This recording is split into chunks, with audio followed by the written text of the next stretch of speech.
ಭಾರತದಲ್ಲಿ ಮೌರ್ಯ ರಾಜವಂಶದ ಮೊದಲ ಚಕ್ರವರ್ತಿ ಯಾರು? ಚಂದ್ರಗುಪ್ತ ಮೌರ್ಯ.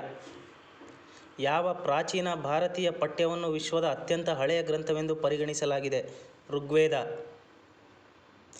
ಹೆಚ್ಚಿನ ಹಿಂದೂ ಧಾರ್ಮಿಕ ಗ್ರಂಥಗಳನ್ನು ಬರೆಯುವ ಪ್ರಾಚೀನ ಭಾರತೀಯ ಭಾಷೆಯ ಹೆಸರೇನು? ಸಂಸ್ಕೃತ. ಭಾರತೀಯ ಸಂವಿಧಾನದ ಪಿತಾಮಹ ಎಂದು ಯಾರನ್ನು ಕರೆಯಲಾಗುತ್ತದೆ? Doctor B R. ಅಂಬೇಡ್ಕರ್. ಮೌರ್ಯ ರಾಜವಂಶದ ಯಾವ ಪ್ರಸಿದ್ಧ ಚಕ್ರವರ್ತಿ ಭಾರತ ಮತ್ತು ಅದರಾಚೆಗೆ ಬೌದ್ಧ ಧರ್ಮವನ್ನು ಹರಡಲು ಹೆಸರುವಾಸಿಯಾಗಿದ್ದಾನೆ? Ashoka the great.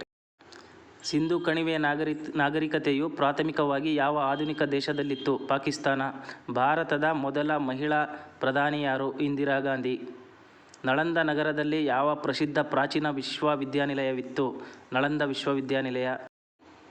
ಸ್ವಾತಂತ್ರ್ಯದ ನಂತರ ದೇಶವನ್ನು ಒಗ್ಗೂಡಿಸುವಲ್ಲಿ ಅವರ ಪಾತ್ರಕ್ಕಾಗಿ ಭಾರತದ ಉಕ್ಕಿನ ಮನುಷ್ಯ ಎಂದು ಯಾರು ಕರೆಯುತ್ತಾರೆ? ಸರ್ದಾರ್ ವಲ್ಲಭಭಾಯ್ ಪಟೇಲ್. ಯಾವ ಮುಘಲ್ ಚಕ್ರವರ್ತಿ ತನ್ನ ಪತ್ನಿ ಮುಮ್ತಾಜ್ ಮಹಲ್ ನೆನಪಿಗಾಗಿ ತಾಜ್ ಮಹಲ್ ಅನ್ನು ನಿರ್ಮಿಸಿದರು? ಶಹಾಜಹಾನ್. ಭಾರತೀಯ ರಾಷ್ಟ್ರೀಯ ಕಾಂಗ್ರೆಸ್ ಯಾವ ವರ್ಷದಲ್ಲಿ ಸ್ಥಾಪನೆಯಾಯಿತು? 1885. ಡಿಸ್ಕವರಿ ಆಫ್ ಇಂಡಿಯಾ ಪುಸ್ತಕದ ಲೇಖಕರು ಯಾರು? ಜವಾಹರಲಾಲ್ ನೆಹರು.